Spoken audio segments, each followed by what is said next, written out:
Hello Hasan, welcome to যোদ্ধা। First of all একটু বলো যে তোমার র্যাঙ্ক কত, আর ডাব্লিউবিজেই তোমার ফার্স্ট অ্যাটেম্প্ট কিনা, ডাব্লিউবিজি এর প্রিপারেশন স্ট্র্যাটেজি তোমার কি ছিল, সেটা একটু ফার্স্ট অফ অল শেয়ার করো। আর এখন তুমি যাদবপুরে কোন ব্রাঞ্চে আর কোন ইয়ারে আছো? আমি যাদবপুরে এখন ইউজি টুতে আছি। আমি 2023-এ ডাব্লিউজি দিয়ে যাদবপুরে এসেছিলাম। তখন আমার জিএমআর ছিল 3031 আর ওবিসি র্যাঙ্ক ছিল 98। আচ্ছা। আমার ফার্স্ট অ্যাটেম্পেই আমি যাদবপুর এসেছি। আমি কোচিং নিইনি কোনো, তবে আমি 11-12-এ পড়ার সময় ডাব্লিউজি কিছু প্রিপারেশন নিয়েছি। আচ্ছা, তো তুমি ডাব্লিউবিজি দেওয়ার পর মানে এখন যাদবপুরে মেকানিক্যাল ব্রাঞ্চে আছো, রাইট? হ্যাঁ, মেকানিক্যাল ব্রাঞ্চ সেকেন্ড মেকানিক্যাল ইয়ারে। Engineering. Second year first of all একটু স্টার্ট করবো ডাব্লিউবিজি এর যে প্রিপারেশন স্ট্র্যাটেজি আছে সেটা নিয়ে পর। তো মেনলি ফিজিক্স নিয়ে অনেক স্টুডেন্টসের ভয় থাকে ডাব্লিউবিজিতে, যা দেখেছি আমরা। পরে অন্যান্য সাবজেক্টের ব্যাপারেও কথা বলবো, বাট আপাতত এটা বলো যে ফিজিক্সটা একদম স্টার্টিং থেকে কিভাবে পড়া তুমি স্টার্ট করেছিলে? প্রথম থেকেই ফিজিক্সে আমি কনসেপ্টটা সবসময় ক্লিয়ার রাখতাম। 11 থেকেই, 11-এ যে চ্যাপ্টার গুলো ছিল সেই চ্যাপ্টার গুলো কনসেপ্টের জন্য খুবই ইম্পর্টেন্ট। সেটা সার্কুলার মোশন হোক বা ফ্রিকশন হোক, যে কোনো চ্যাপ্টারই হোক, সেই চ্যাপ্টার গুলোকে অবশ্যই খুব ভালো করে করেছিলাম। কিছু রেফারেন্স বইয়ের থেকেও হেল্প নিয়েছিলাম।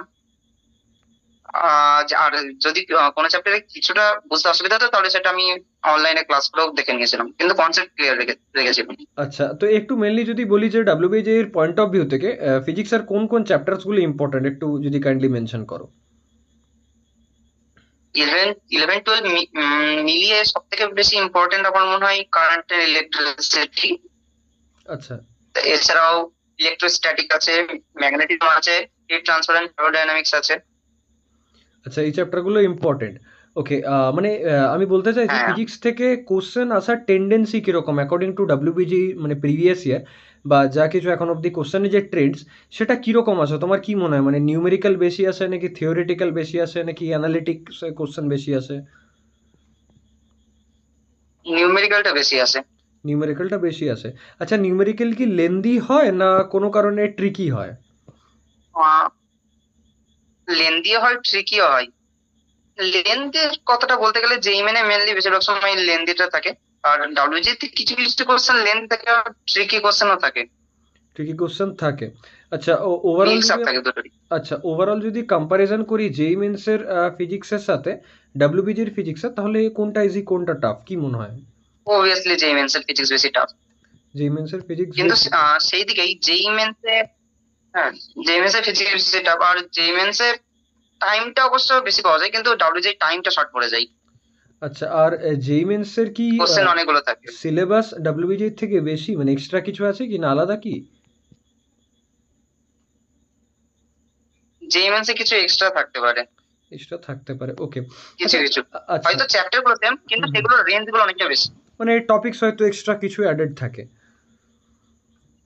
হ্যাঁ। ওকে ওকে ওকে। হুম। আচ্ছা, যদি আমি বলি সব থেকে ইজি এবং স্কোরিং, বা স্কোরিং যদি না বলি মানে ইজি কোন কোন চ্যাপ্টার যেখান থেকে অ্যাটলিস্ট কিছু কোশ্চেন্স পাওয়া যেতে পারে ফিজিক্সের বলছি। টুয়েলভে বলা হয়, টুয়েলভে যে গেট গুলো রয়েছে, and gate, or gate, nand gate, electronics যে পার্টটা রয়েছে ওখান থেকে, ওই পার্টটা বেশি ইজি।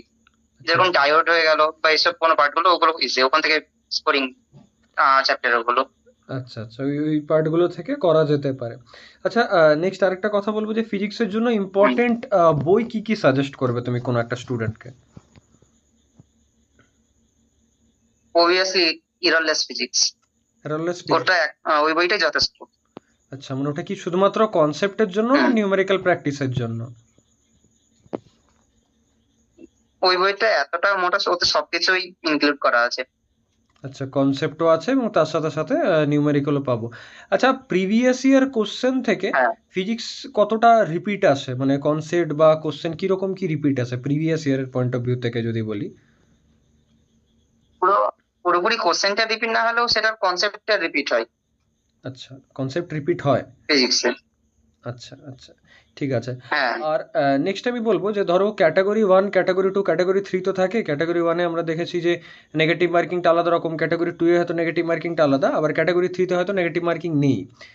ডিফারেন্ট টাইপের কোশ্চেন্স থাকে 3টে পার্টে। তো 3টে পার্টের মধ্যে তোমার কি মনে হয় যে ফিজিক্সেই যদি আমি বলি তাহলে বেশি কমপ্লেক্স কোশ্চেন কোন ক্যাটাগরিটাতে দিয়ে থাকে? মানে এরকম কি কোনো ব্যাপার আছে? সেরকম ভাবে সবসময় এরকম না যে এই ওই পার্টটাই বেশি টাফ হবে। হতে পারে কিছু কোশ্চেন ইজি আবার কিছু কোশ্চেন টাফ চলে গেছে, তবে ওরকম ভাবে আমার কিছু মনে হয়নি যে এটা বেশি টাফ বা এই পার্টটা কম টাফ, এরকম তো কিছু মনে হয়নি। আচ্ছা, মানে ওভারঅল মানে ফিজিক্সের সেম মানে কোশ্চেন প্যাটার্নই থাকে, ক্যাটাগরি 1 হোক বা হ্যাঁ। ক্যাটাগরি 2 হোক বা ক্যাটাগরি 3। ওকে, ওকে, ওকে।